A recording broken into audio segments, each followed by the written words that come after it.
Ever feel like you suck at this job? Motherhood, I mean. Have too much anxiety and not enough patience? Too much yelling, not enough play? There's no manual, no village, no guarantees. The stakes are high. We want so badly to get it right.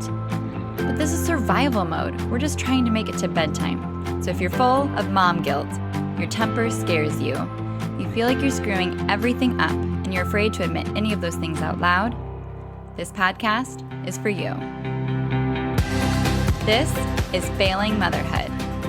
I'm Danielle Bettman, and each week we'll chat with a mom ready to be real, sharing her insecurities, her fears, her failures, and her wins.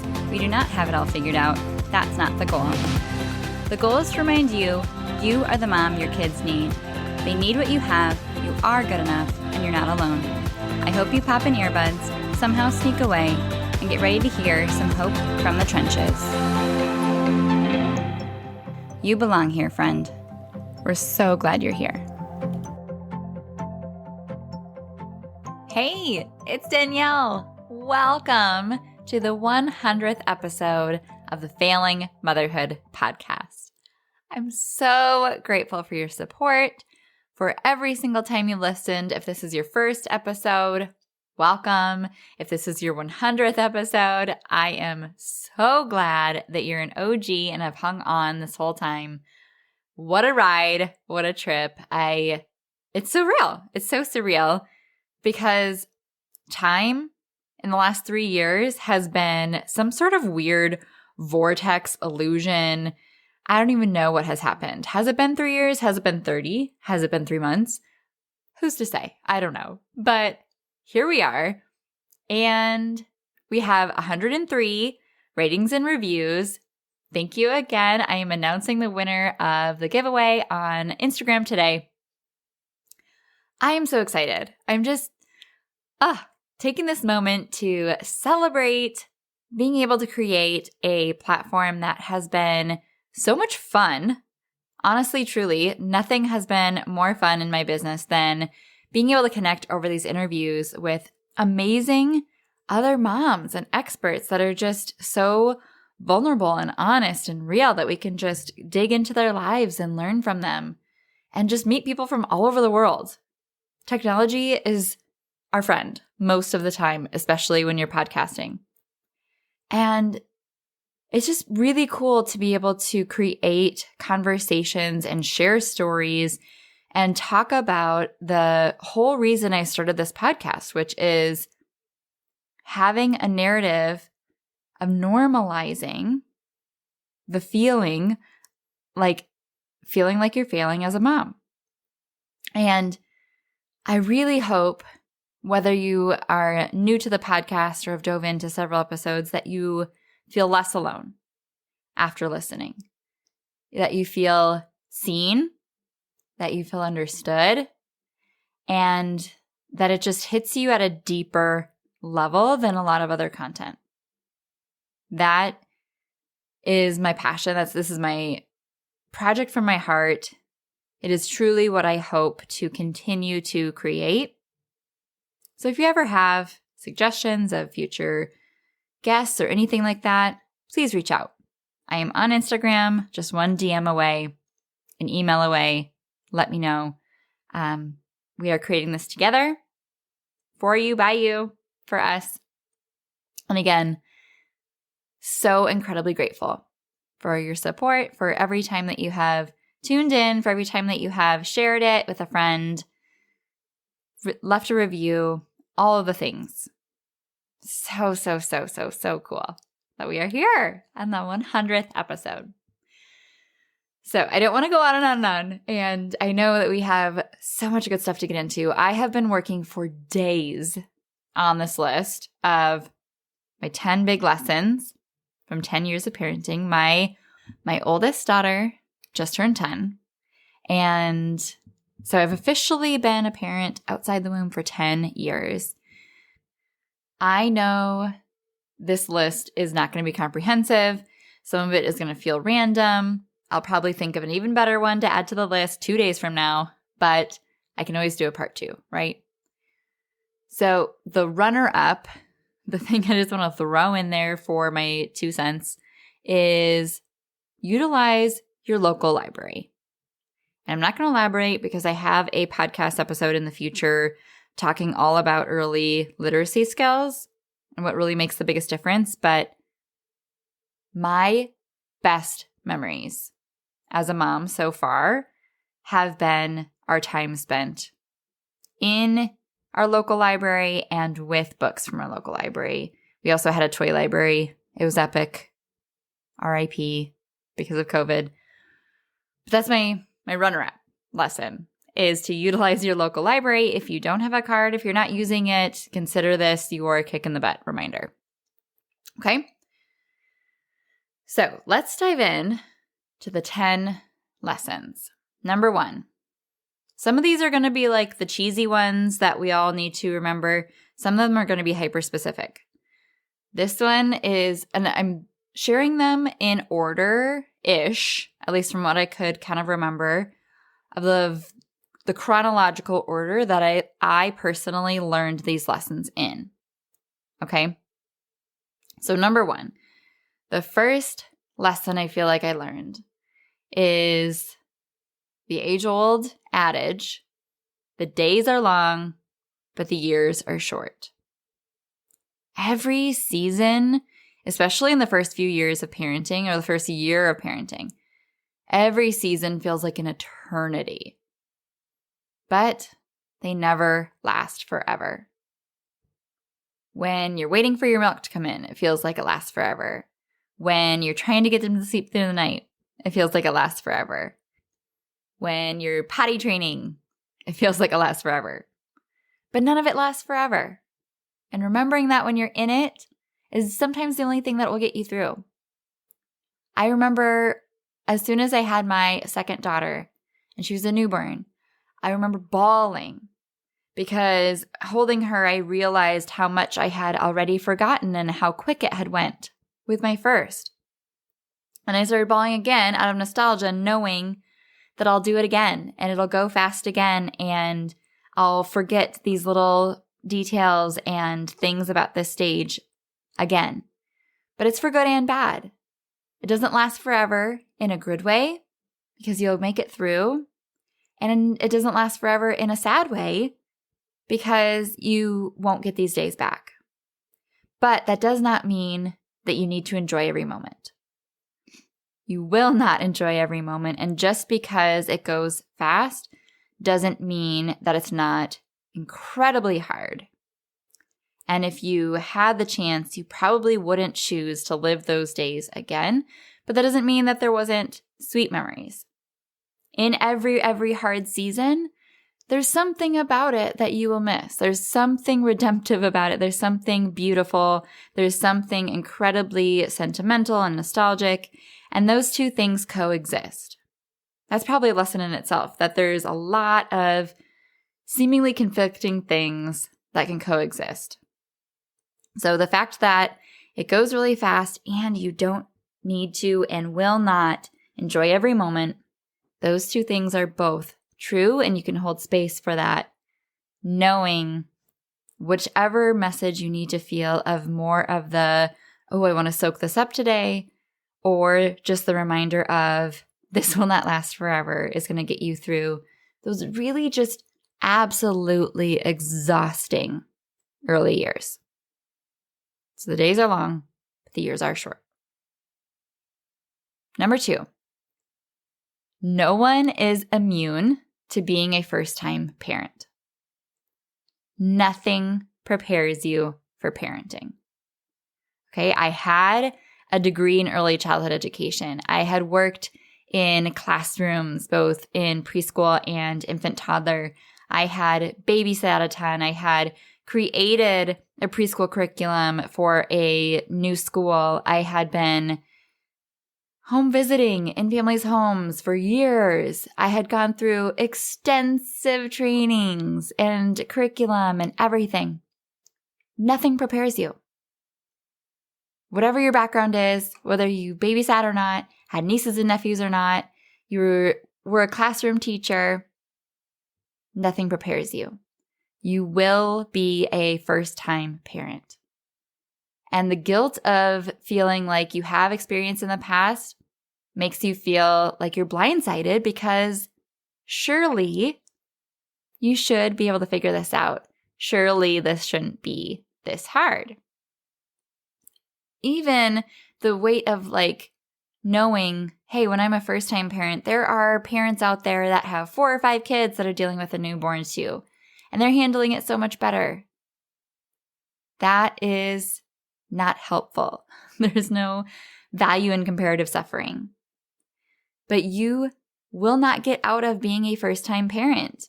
And your child that's a first-time kid, they don't get to avoid the implications of that sibling order either. Your first will always be the certified guinea pig. They will have the most attention, but you will have likely the most anxiety and the least tools and understanding because you're putting the car together as it's already flying down the interstate. There's no getting around that. That is a reality you have to accept. And when you think about the comparative suffering piece of, others have more kids and they are doing this better than I am, you have to remember everyone's current hard is the hardest hard they've had yet. And for me, the analogy that made this make sense is for someone who has been working out and training in a gym for years, consistently, nonstop, and having the whole lifestyle to support it. They are working out with 25-pound weights, freestyle. Someone who just started working out, literally going to the gym for like the first time, January 1st, the weight that challenges them the most is the 5-pound weight. Both of those people are challenging themselves and working really hard. They are doing their hardest hard. One of them has been able to train and work up to a higher weight. That is maybe the mom with 4 kids. But a first-time mom having a 5-pound weight, that's your hardest hard you've ever had so far. So value that. You're doing a hard thing. Don't compare your suffering. You're doing the hardest thing you've ever done so far. And as you train, you'll get better at it. So that's probably a sub lesson there. But no one is immune to being a first-time parent. Stop expecting things out of yourself that is completely unreasonable. Number 3, parenting is best enjoyed in hindsight. Now, I specifically remember sitting on the bed in our old house, and my husband and I came across this article online, and it basically said, parenting is enjoyed best in hindsight. When you are in it, you are experiencing the stress, the exhaustion, the weight of the responsibility, the mental load, and it feels so heavy it's very hard to enjoy things. But when you look back at pictures and you look back at videos and you reminisce and you spark the memory, you are able to sort through. Your brain focuses much more on the positives, and you're able to feel sentimental and nostalgic and kind of romanticize the past in a way where it genuinely lights up more happy chemicals in your body. And that's it was like a scientifically proven thing. I didn't spend the time to try to find that article because we read it 9 years ago at this point, but it's a real thing. You enjoy things in hindsight much more than in the moment. And being able to just know that that's a thing is kind of freeing, isn't it? Because you're not loving things 100%. When we went to Paris on our honeymoon, the trip was great, but coming home was a disaster fiasco. And we spent 24 full hours start to finish traveling home. And we barely slept, and it was incredibly stressful to try to catch these connections. We had to take one more flight than we should have had. And for the next few weeks, my memory was just completely flooded by, oh, that was terrible, horrible, no good, very bad. But the farther I got from that memory, it's only positive. I love everything that we saw. I would absolutely want to go back. And I don't remember that travel grief anymore. And it's kind of the same with parenting. You don't sit in the hard, the farther you get out of it, you just remember the good. So I don't want to go back to the years that I was absolutely sleep deprived with a 6-month-old and an under 2-year-old. But I have forgotten the hardest of those hard moments and can look back at those pictures of them at that age, and they are absolutely adorable. And I'll get to, find the joy in that. So make photo books. If you have the thought or the intentionality or the energy, time, make photo books, make, video clips, romanticize those memories when you can. Put the little clips together and just truly be able to look back, even if it's just on the day today or yesterday or last year. Spend time looking back because it is really enjoyable, more enjoyable than the moment you're likely in right now. And that's okay. It's part of it. So that's parenting is best enjoyed in hindsight. Number 4, motherhood is really lonely, but you're never alone. And that paradox kind of makes you feel crazy. And I didn't have the words for this, but I definitely learned this really early on when I was first trying to connect with and open up to other moms. It feels, I'm preaching to the choir here. It feels overwhelming, isolating, like no one gets it, especially if you're one of the first in your friend group or you don't have other sister-in-laws or sisters that you feel really close to that you can open up to. You likely don't have a village or anything that even resembles one. And you're up in the middle of the night at all hours when no one else is. There's nothing even physically more isolating than that. You need a lifeline. Whatever it is for you, you have to find something to hold on to, even if it's just by a thread for a while. So most likely in this age, it has to be something digital in at least some form. And if that's us here at this podcast, I hope that you know that we get it and we are here. And every guest here, all, almost 100 guests, they get it too. And there's so many platforms now to connect with, but you have to find something, likely find only a few things so that we can go deep. But just know it's part of it.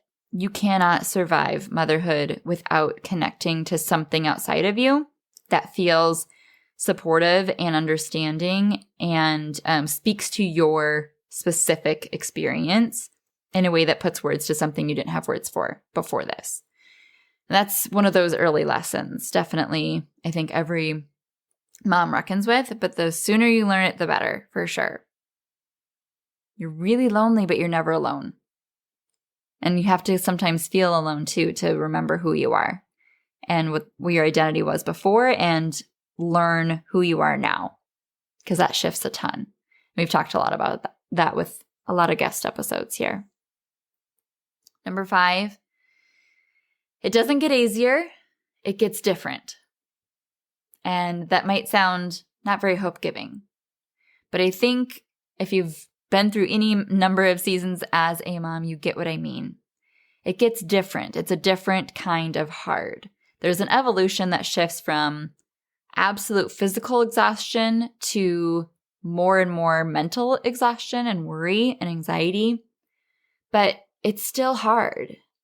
It doesn't just get super easy, but it becomes manageable when you feel more confident. So you can feel different with more experience and more tools. So it doesn't mean that you can't feel different, but it doesn't just automatically, by nature of the process, alleviate all the hard. It stays hard. You have to get better at it. You have to get stronger. You have to find more tools. You have to feel like you have more experience under your belt in order for it to shift. And that shift then does naturally go to a different kind of hard throughout this, at least, the first several seasons of parenting. But there is that hope that you can feel different about it the more that you understand about yourself and your child. But the confidence everyone craves, it doesn't come from more information. Because we live in an information age. We have AI, we have Google, we have the entire internet. That has not made parenting simple. In fact, it has made it more complicated. Would you agree? There is way too many reasons to feel like you're getting it wrong, way too much pressure, way too much conflicting information. Your confidence is not going to come the more information you gather. Like you're like a bird making a nest, and if you just keep getting more and more pieces, it's somehow going to feel better. No, confidence comes from mastering and implementing a few key concepts and tools that are game changers for your missing pieces and gaps in your skill set and what cracks the code of your kid. And you need different things for different kids. And the biggest thing too is the headspace you take information in, and the timing of it and the tone of it and, the credibility of it and all of that. It's not just, I found this missing tip. It's you have to hear that tip at the right time and in the right headspace where you're fully ready to receive it and accept it and act upon it and have the support to troubleshoot it and tweak it. So it's definitely harder than we realize. I think we really try to downplay that and just say like, all I need to do is read one more article. And that's just not going to be the thing that makes the biggest difference. So when things don't get easier, they get different. That it really is it's a reconciling with accepting that, the two things in life that you can't get away from is taxes and change or something like that. I just brutally failed at that quote. But change is the only constant in parenting. So knowing that you're always kind of like one step behind of figuring out your child, one step behind knowing what's different about today, what do they need today, where are we at? And it's usually like a game of catch up, knowing that that's part of it. You're not failing if you feel that way. You're normal. What meaning are you making from that? What are you doing as a result of that? That's what you have control over. So I hope that makes sense of things in a little bit of a good light. So that was number 5. Doesn't get easier, it gets different.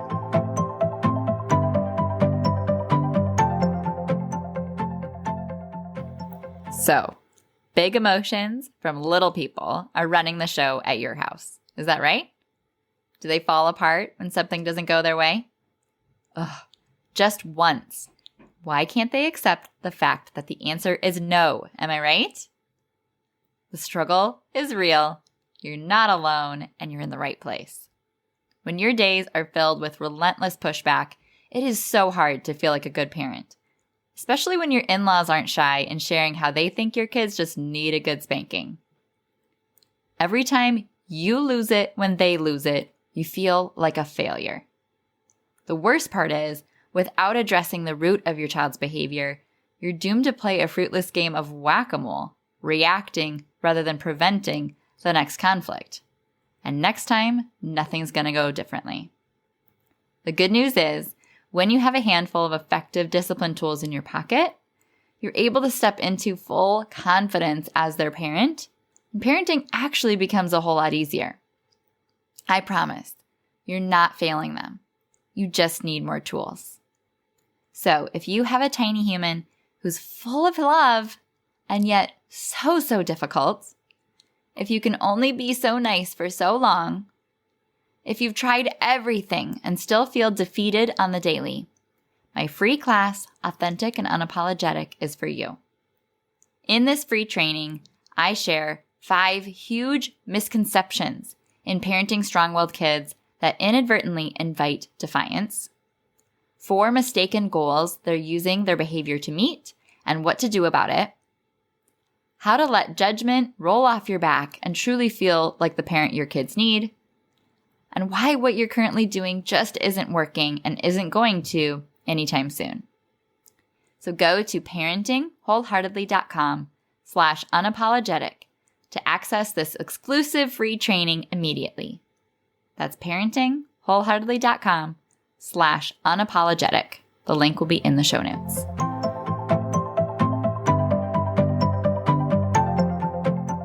Number 6, parenting wakes up parts of you that were dormant. What do I mean by that? It wakes up good parts of you didn't realize you were capable of. Things like strength, resilience, determination, and love that you didn't even know was possible.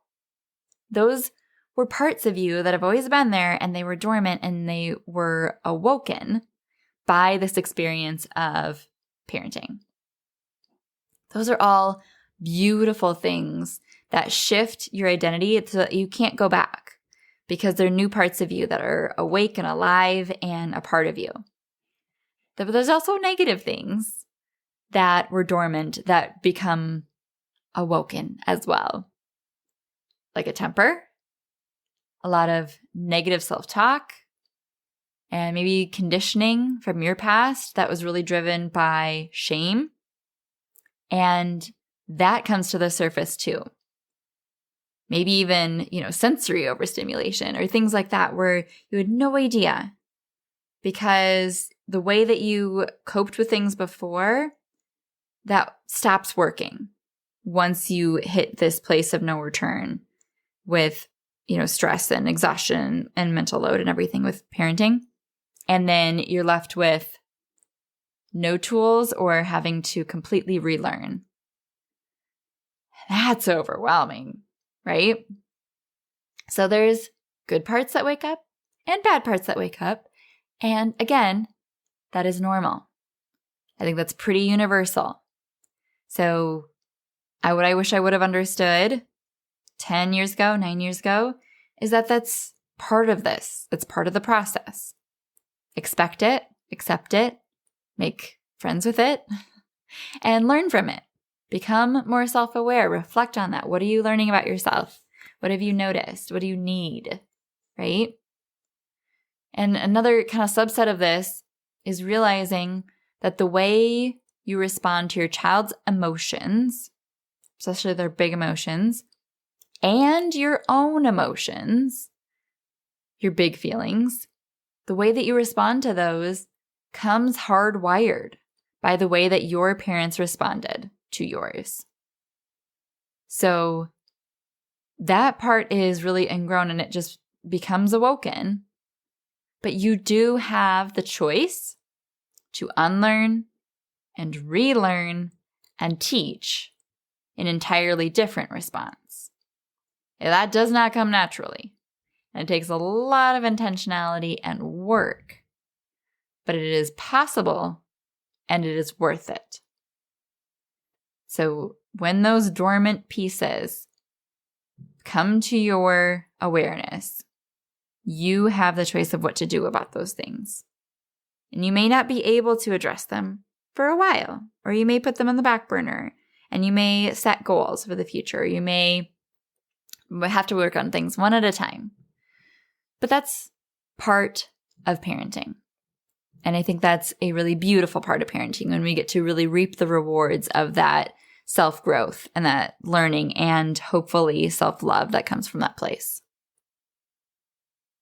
Number 7, strong-willed kids require a special set of tools. And I learned this very early into my second daughter's life, when I realized that what I was doing with my first daughter, where everything was pretty calm, cool, collected, cupcakes and rainbows, and I thought I knew everything about everything. Because all you have to do is ask nicely or offer her a hug and she calms down. None of that worked with my second daughter. And often, the things that you figure out work for one sibling not only don't work for the other, but they could make it worse. They could anger or exacerbate the things that they're experiencing because they're looking at it from a totally different lens. They're wired completely differently. They see the world from a different place. They're communicating something entirely different with their behavior.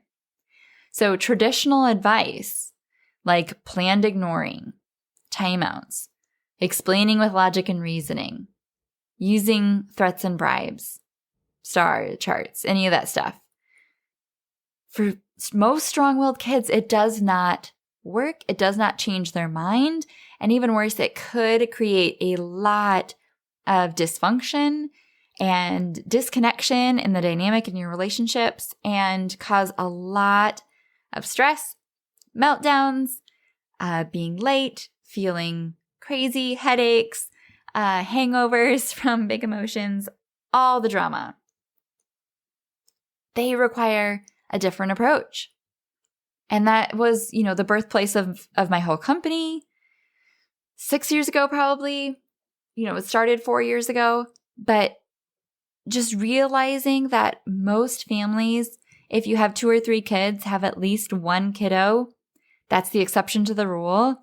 And they're the ones that I specialize in because most generic parenting advice just doesn't cut it.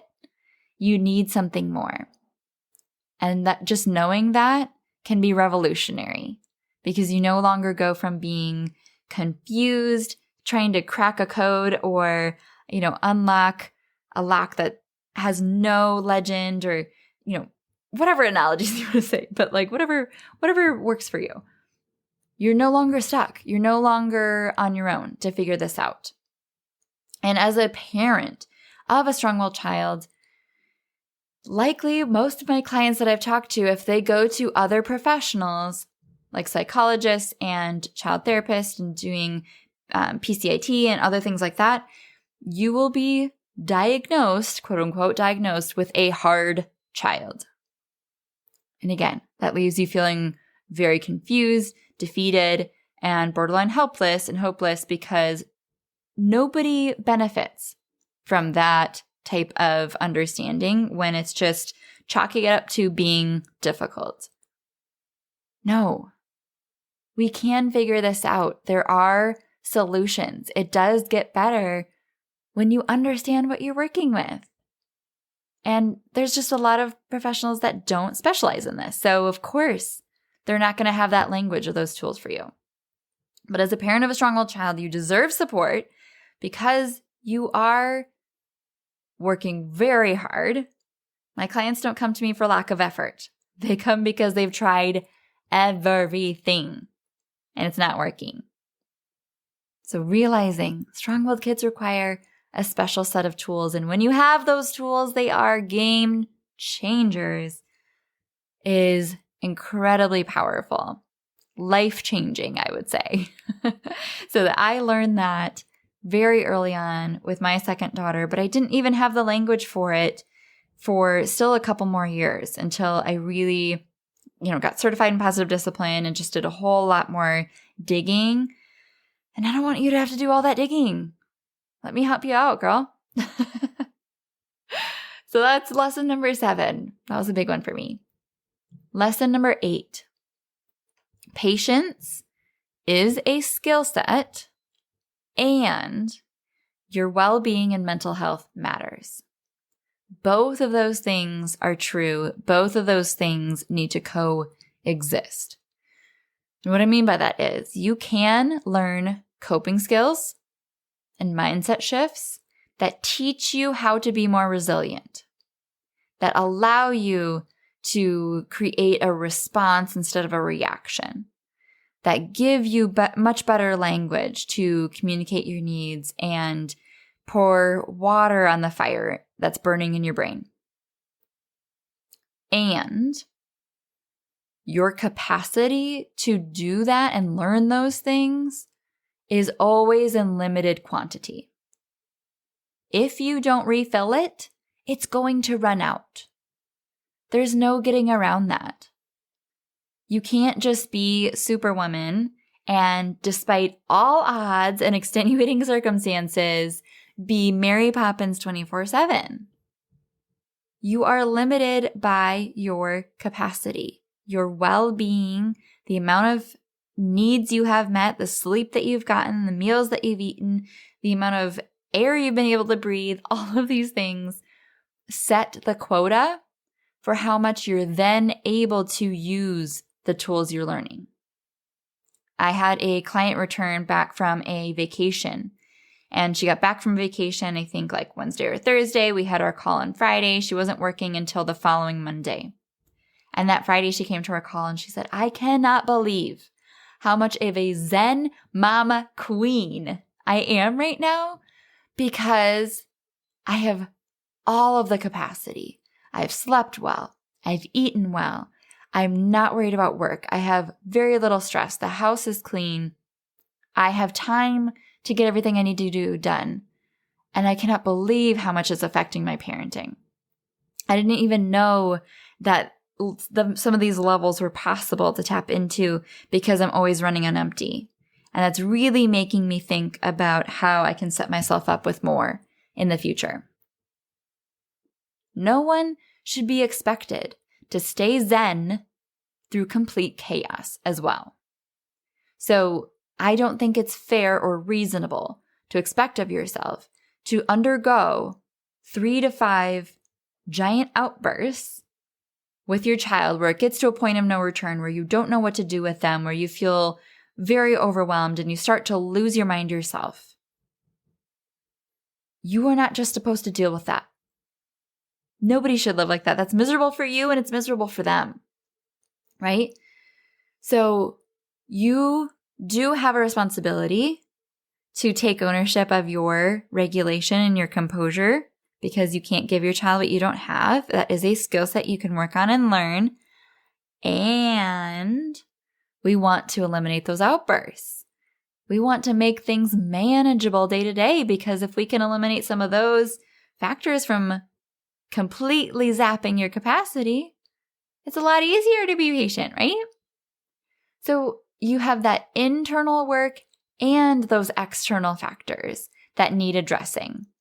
Ideally, at the same time, so that they continue to benefit each other and build momentum. But most programs or seasons of life or things that you're diving into resources-wise, they're only addressing one.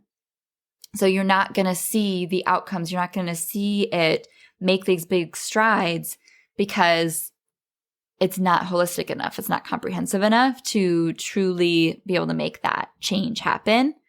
You know, like you can go to therapy and they can help you take deep breaths, but they're still not going to tell you what to do in the moment to get the cooperation. So you're still going to find yourself getting to that place of desperation and helplessness. So you have to have both. And a subset of this one is that knowing mom rage is universal. It's universal. I don't think that there's a mom out there that doesn't experience at least one completely crippling, overwhelming moment that they absolutely regret and want to take back and feel so guilty for because they lost their ability to stay regulated as a parent. I had a moment when my first daughter was, I don't even know, 9 months maybe. And I was at the brink of my sanity because she wouldn't sleep and she wouldn't stop crying. And I remember going to her crib and just kind of like squeezing her body, like in a hug, but like an aggressive hug. And I could feel myself losing control.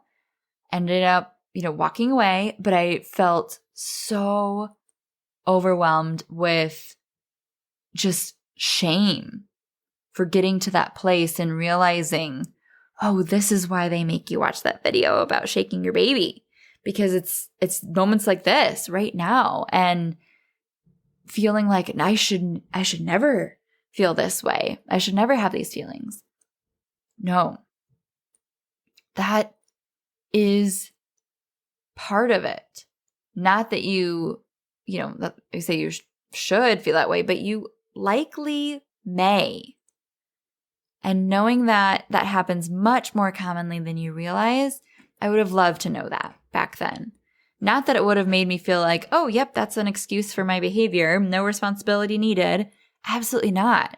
It would have allowed me to talk about that moment more than 10 years later, right?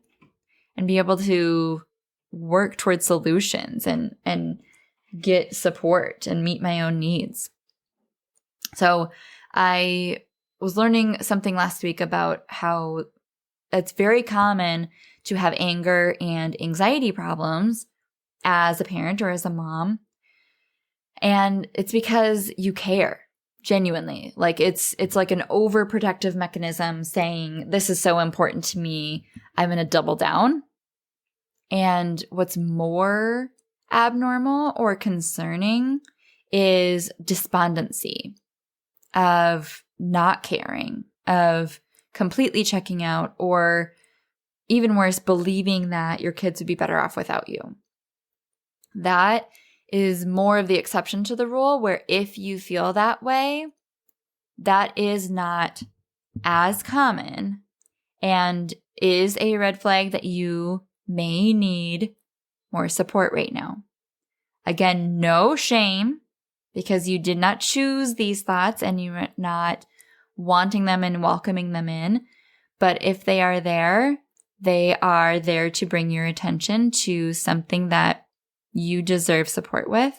And when you feel better, you will do better. And your kids deserve that and you deserve that. So I just wanted to throw that clarification in there because mom's mental health is a huge, huge, huge, huge, huge priority and matters a ton. And I always want to have this podcast supporting you in advocating for and prioritizing your well-being and your mental health and how it affects you as a parent. And I learned one of the newest lessons in this book. It's called How to Be Loved by Humble the Poet. Highly recommend. I'll put the link in the show notes. But here's the quote, and it blew my mind. It is not selfish to put yourself first. It's selfish to expect others to put you first. Right? I mean, sit with that for hours, days, like I have. That shift in understanding, I wish I had a long time ago. And again, I just feel like it has, every time you find language that just puts these concepts into more and more tangible pieces, it makes it make sense. And I just love that. And it's being able to give me a lot more freedom to say what I need and know that it's my responsibility to advocate for myself. Not, like, it's way worse to not voice those needs and be resentful when they're not met, or expect others to read my mind, or really just function at a very low capacity because I'm not having that awareness. So much better to be on the proactive end of that and not have guilt about it, because it's the best thing for everyone. So that was a long one. Sorry, that was number 8. Number 9, love isn't enough. Love isn't enough. Of course, you love your child. And I think maybe in the past that it was maybe thought that love is enough, to keep families together or to have your child, stay in relationship with you forever. But in any relationship, it's a constantly moving dynamic. It's either growing closer together or apart. There is no stagnant plateau. It's constantly evolving. So love isn't enough to parent our kids. It's a big, important factor, obviously. But love truly is putting the work in to keep them around, to work to get to know them, to find the things that make the difference. The trajectory of our relationship with our kids, 20 years into the future, especially into the teen years, it starts now. The trajectory is built now. The foundation is laid now. And our credibility in our relationship is built by caring about what they care about and sharing understanding that truly lets them know, I hear you and I get it. But if that wasn't modeled for you in your parent-child relationship growing up, you don't know what you don't know. How can you? How can you know any different than the way that you were parented?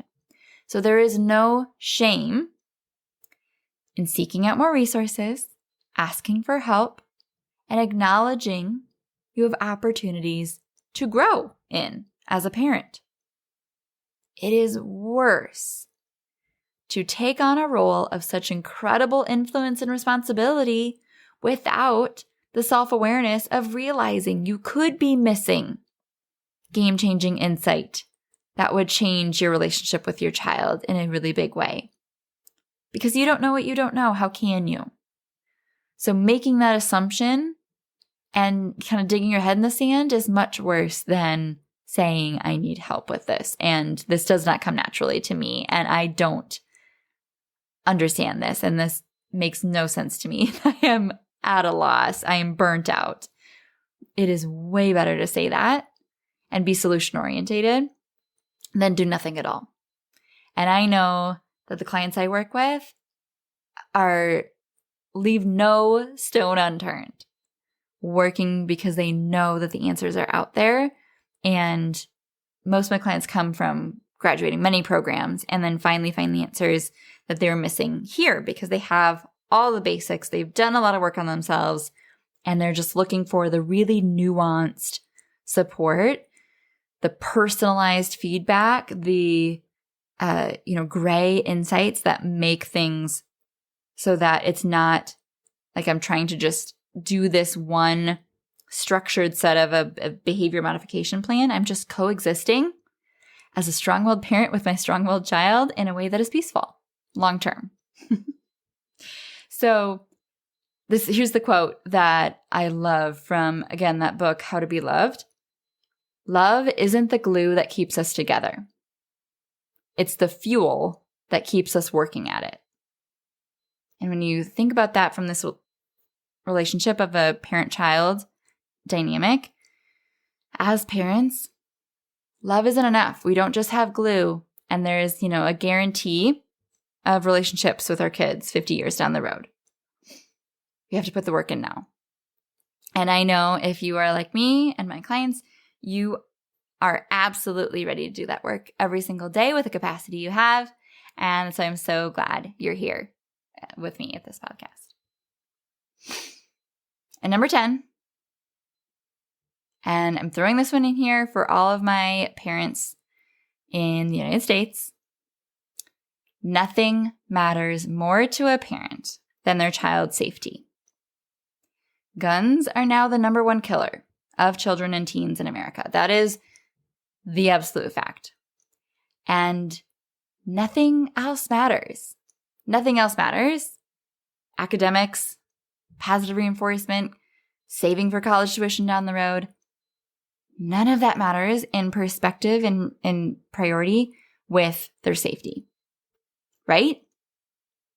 Like, no question. It has been on our minds so much. Every single school drop-off for the last week. And I know that you're there with me if you are a fellow American. And so nothing else matters unless our kids are safe. And that is not a guarantee in this country anymore. So being hypersensitive to curriculum, banning books, worrying about exposure to nuanced concepts like racism, LGBTQ issues, none of that matters if they don't make it to that grade or that age. And that is a genuine concern in this country, right? And this was still not even the fact like 10 years ago, 20 years ago. This is the reality in 2023 in our country. So I'm going to leave 2 resources in the show notes. Moms Demand Action, which is momsdemandaction.org, and Moms Rising, which is momsrising.org. And the tagline there is where moms and people who love them go to change the world. Get involved with those nationwide organizations and find something local that you can be engaged in. Those two ones right there, they will send you text messages to let you know when certain campaigns are happening. They will send you emails to sign petitions. They will let you know when there is a bill that you should contact your representatives about. And they just keep you in the know. And we all do not have the option at this point to not be involved at, local and federal levels if you're in this country, to keep our kids safe and to fight for the change we want to see in the world. Our kids need us to do that. They need nothing less from us than that. I don't see any other way forward, right?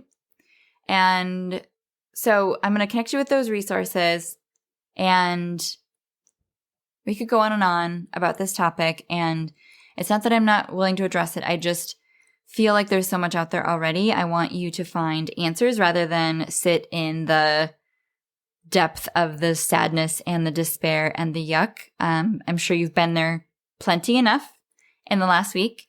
As a coach, I'm always going to be solution orientated. And so I'm going to point you to those resources in hopes that continues to propel you forward towards the answers and the change you want to see. But I am always going to advocate for safety and what's best for kids. And that is an uphill battle. That is not the norm. That is not the way that decisions are made in this country, unfortunately. So that is number 10. And I want to end on an uplifting note. There was a quote that I had heard in TikTok that was pulled from a episode of Modern Family by the character Jay Pritchett, which is like the family patriarch. And here's his quote. It's real cute. It says, "The thing about babies, you fall in love with a baby with the cutest little fat folds, and then bam, they're gone. But it's okay, because in its place is this toddler with the greatest laugh on earth. And then one day the toddler's gone, and in its place is a little kid that asks the most interesting questions you've ever heard. And this keeps going on like that. But you never get the chance to miss any of them, because there's always a new kid to take the place of the old. Until they grow up. And then, in a moment, all those kids you fell in love with walk out the door at the same time." I know, right? Cue the waterworks. Cue all the sappy nostalgia. Probably not even saying that word right.